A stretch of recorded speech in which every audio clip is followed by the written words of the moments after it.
70 और 80 के दशक में इस गाने ने कोहराम मचा दिया था और इस गाने के साथ एक गायिका शोहरत के आसमान में छा गईं। बिना चटनी कैसे बनी, बिना चटनी कैसे। इस गाने के न जाने कितने रिमिक्स बने और न जाने कितनी फिल्मों में अलग अलग आवाजों में इस गाने को रखा गया। कैसे बनी, कैसे बनी, कैसे बनी रानी, कैसे बनी बिना चटनी। लेकिन जो जादू इस गायिका ने 80 के दशक में इस गीत से किया था वो किसी और गायिका की आवाज में पैदा नहीं हो सका। रातें सपना दिखाए पिया हमको, रातें सपना, रतिया सपना। इस गाने को गाने वाली गायिका थी कंचन, जिन्होंने उस दौर में अपने गानों से तहलका मचा दिया था।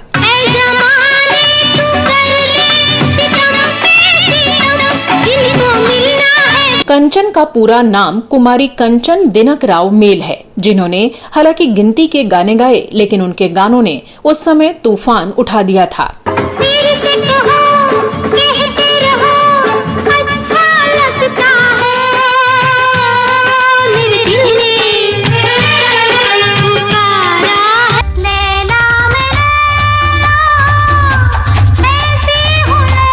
इस वीडियो में मैं आपकी दोस्त और होस्ट श्वेता जया उसी गायिका के बारे में बात करने जा रही हूं, जिन्होंने अपने पति बाबला के साथ संगीत मंडली बनाई थी और ये मंडली भारत में ही नहीं बल्कि विदेशों में और खास तौर पर कैरेबियन देशों में खूब मशहूर थी।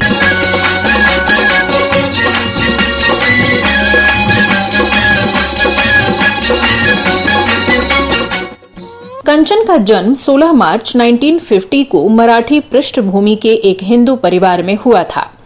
वो दिनकर राव माली की बेटी थीं। कंचन ने प्रसिद्ध लक्ष्मी प्रसाद जयपुर वाले से संगीत की शिक्षा ली थी। उन्हें पहला ब्रेक 1975 में कल्याण जी आनंद जी के संगीत निर्देशन में फिल्म रफू चक्कर में मिला था। प्यार करते हैं जो, नहीं डरते हैं वो, न खुदा से। उस फिल्म में कंचन ने शैलेंद्र सिंह के साथ मिलकर एक युगल गीत गाया था, जिसे उस समय की हॉट जोड़ी ऋषि कपूर और नीतू सिंह पर पिक्चराइज किया गया। ये गीत था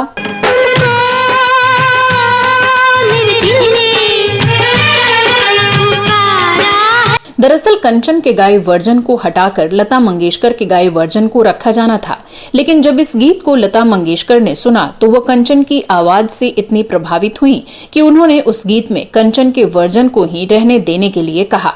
कल्याण जी आनंद जी को भी कंचन का गाया वर्जन पसंद आया था और इस तरह से कंचन के करियर की शुरुआत हुई।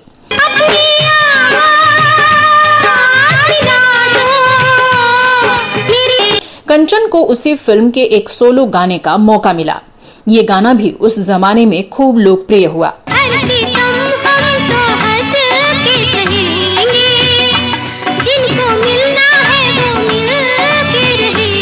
इस फिल्म में कंचन ने अजीज नाजा कव्वाल के साथ गाया था भजन बिना चैन न आए राम।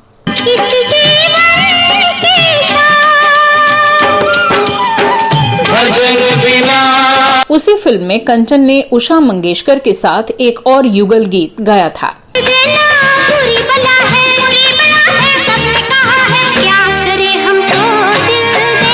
साल 1976 में फिल्म काली चरण का गीत 1/2 2/4 भी गाया था।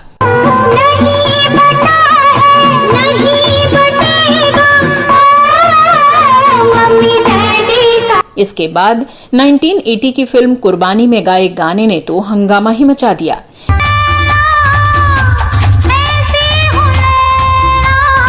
इन गानों का संगीत भी कल्याण जी आनंद जी ने ही दिया था। कुर्बानी में उनको एक और गीत गाने का मौका मिला। इस गीत को उन्होंने मनहर उदास और आनंद कुमार के साथ मिलकर गाया था। पूछो तो मेरा इरादा, मेरे ख्वाबों में जो। कंचन ने साल 1982 में रिलीज हुई फिल्म विधाता में भी एक गाना गाया था। हालांकि कंचन ने अपनी अनूठी आवाज के माध्यम से बॉलीवुड के संगीत प्रेमियों को कुछ यादगार गाने दिए, लेकिन वो ज्यादातर अपने पति बाबला के साथ स्टेज शो से जुड़ी रहीं और वो त्रिनाद में बहुत लोकप्रिय थीं।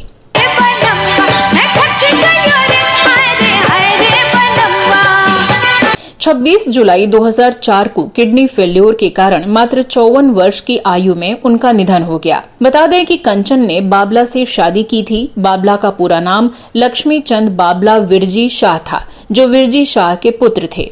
वो व्यापारिक पृष्ठभूमि के थे और कच्छ के हिंदू परिवार से थे। उनका परिवार गुजरात के कच्छ के कुंद्रोडी गांव का रहने वाला था। उनके पिता बाद में मुंबई चले गए और गिरगांव में एक दुकान शुरू की। उनके बेटे कल्याण जी और आनंद जी बॉलीवुड के मशहूर संगीत निर्देशक बने। बाबला ने भी अपने दोनों बड़े भाइयों की तरह संगीत निर्देशन में हाथ आजमाया। बाबला ने फिल्मों के लिए कुछ गाने भी गाए। फिल्म संगीत विशेषज्ञ राजेश सुब्रमण्यम के अनुसार खाई के पान बनारस वाला गीत की धुन दरअसल बाबला ने ही बनाई थी। ओ खाई के पान बनारस वाला खुल जाए बंद अकल का ताला। बाबला को बाद में लगा कि उनको अपने दोनों प्रसिद्ध भाइयों से खुद को अलग कर लेना चाहिए और संगीत की दुनिया में कुछ अलग तरह के काम करने चाहिए।